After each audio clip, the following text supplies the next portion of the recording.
আমি বিনয়ের সাথে আমাদের প্রধান উপদেষ্টার কাছে বলবো, যেহেতু আপনার আন্তর্জাতিক লবিং ভালো, আপনি একজন বিজ্ঞ লোক, ব্রেইনি মানুষ, আপনি ব্রেইনি মানুষ, সেহেতু ভারতের সাথে বাংলাদেশের একটা যে দূরত্ব সৃষ্টি হয়ে গেল, এটা আমাদের বাংলাদেশের জন্য ভালো হবে না, এটা ভারতের জন্য কি হবে না, ভালো হবে না।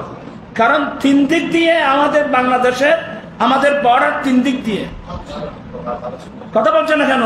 তাহলে ভারত আমাদের প্রতিবেশী, কি বললাম, ভারত আমাদের কি প্রতিবেশী, আমাকে প্রতিবেশীর হক আদায় করতে হবে, ওরাও আমাদের হক আদায় করতে হবে। আর ইন্ডিয়ার মধ্যে এমন আন্তর্জাতিক মানের হসপিটাল আছে, আজকে ডেলি হাজার হাজার বাংলাদেশি রোগী সে হসপিটালে গিয়ে চিকিৎসা করতে হচ্ছে।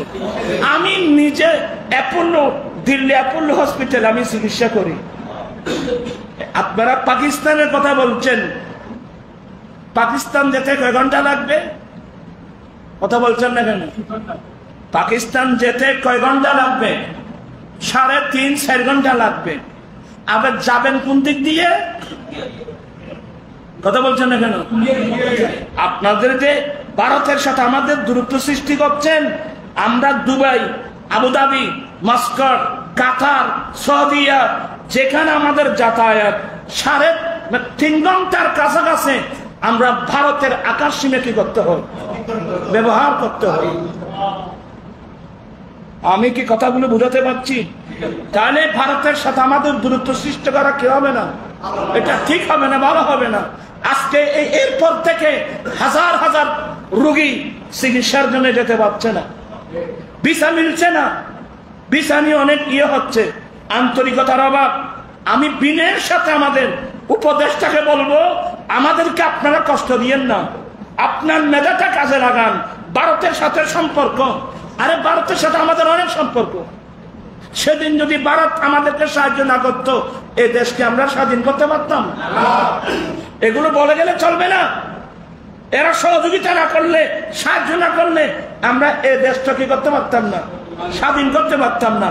তাদের অবদান, ওরা যে নিয়ত করুক এটা তাদের বিষয়, কিন্তু আমাদের উপকার হয়েছে কিনা? আমাদের চিকিৎসার জন্য যেতে হয়। আমরা তো সবাই পয়সাওয়ালা না, সিঙ্গাপুর গিয়ে চিকিৎসা করবো। অনেক গরিব গরিব মানুষ, যদি ভারতের সাথে সম্পর্ক ঠিক হয়ে যায়, তাহলে আমরা অল্প খরচে বাইরে গিয়ে হলেও আমরা আমাদের ছেলেরা কি করতে পারবে, ছেলে মানে ভালো চিকিৎসা করতে পারবে। আর আমরা তো আহলে সুন্নাত ওয়াল জামাত, আমাদের সাথে ভারতের গভীর সম্পর্ক। কারণ আমার আলা হযরতের দরবার কোথায়? ভারতে। খাজা গরিব নওয়াজের দরবার কোথায়? ভারতে। মুর্তজা আল-হোসেন রহমাতুল্লাহর দরবার কোথায়? ভারতে। আমাদের আলা হযরত সহ, এমনকি এগুলো না, শুধু এগুলো না, অনেক হাজার হাজার আউলিয়া ইকরামের দরবার ভারতে। ভারতের সাথে আমাদের গভীর সম্পর্ক। পাশাপাশি এখানকার বাংলাদেশে কওমি লাইনের যারা আছে, যারা কওমি লাইনের আছে, এদের মেইন কেন্দ্র কোথায়? ভারতে। বিয়াবন। ভারতের মধ্যে, ভারত মানে হিন্দুস্তান মানে ওখানে সবাই হিন্দু? কথা বলছে না কেন? ওখানে সবাই হিন্দু। ওখানে আমাদের বাংলাদেশের চেয়ে ওখানে মুসলমান বেশি। কথা বলছেন না কেন? ওখানকার মুসলমান কি আরো বেশি। অতএব সব কিছু যাচাই বাছাই করে আমি আমার উপদেষ্টা মহোদয়ের কাছে খুব বিনয়ের সাথে, কারণ আমার কাছে অনেক বলছে, অনেক নারী পুরুষ কাঁদে বলছে, হুজুর আমাদের কথা শুনবে কে? আমরা তো চিকিৎসার জন্য ভারতে যাই, এখন ভারতের সাথে তো বাংলাদেশের সম্পর্কে কি হয়ে গেছে। আমি আর একটা কথা বলবো, ভারতের সাথে পুরানো অমীমাংসিত অনেক কাজ রয়ে গেছে। যেন তিস্তা নদীর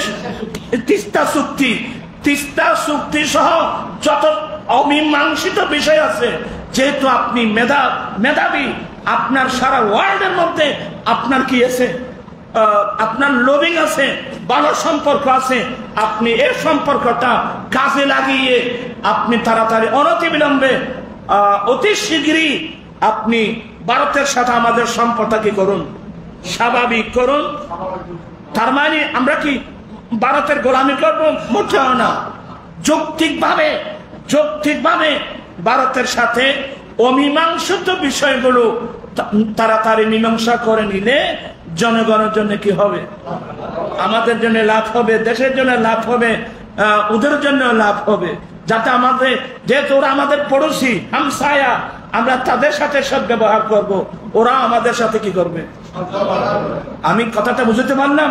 পাশাপাশি আরেকটা কথা, বর্তমান বাংলাদেশের, আপনি তো রাষ্ট্রীয় প্রধান, এখন বাংলাদেশের মধ্যে বাজারের কি অবস্থা?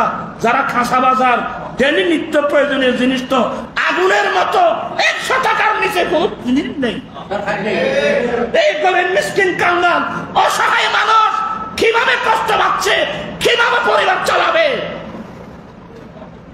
আমি তথ্য অন্তর্বর্তীকালীন সরকারের প্রত্যেকের খেদমতে আমার অনুরোধ, আপনারা অতি শীঘ্রই বাংলাদেশের এই খাসা বাজার বাংলাদেশের ইয়েগুলো আপনারা নিয়ন্ত্রণে নিয়ে আসেন। গরিবের পক্ষে একটু কাজ করেন। আজকে এখানে আগুন জ্বলতেছে, নিত্য প্রয়োজনীয় জিনিসের উপর কি চলতেছে? আগুন জ্বলতেছে। এটা একটা জিনিস। আর একটা বললাম যে ভারতের সাথে সম্পর্কটা যেন কি হয়, অমীমাংসিত বিষয়গুলো মীমাংসা করা অনুরোধ জানাচ্ছি। যদি সহজে যদি মীমাংসা না হয়, আপনি জাতিসংঘকে ব্যবহার করুন, যেন জাতীয় সংঘের সাথে আপনার সম্পর্ক খুবই ভালো। আপনার এই সুযোগটা কাজে লাগিয়ে দেশের স্বার্থটা আপনি হাসিল করুন। আমি একজন মোল্লা মানুষ, আমার বয়স এখন বেশি। এক সময় রাজনীতির, সুন্নিয়তের রাজনীতির মাঠে ছিলাম, এখন সেই মাঠে আমি আর নাই। এরা আমাকে সন্ত্রাসী সন্ত্রাসী বলে, ফুলের গলায় মধ্যে সন্ত্রাসীর মালা একটা দিয়ে ওরা অন্য আচরণ করলো। আমিও চলে আসলাম।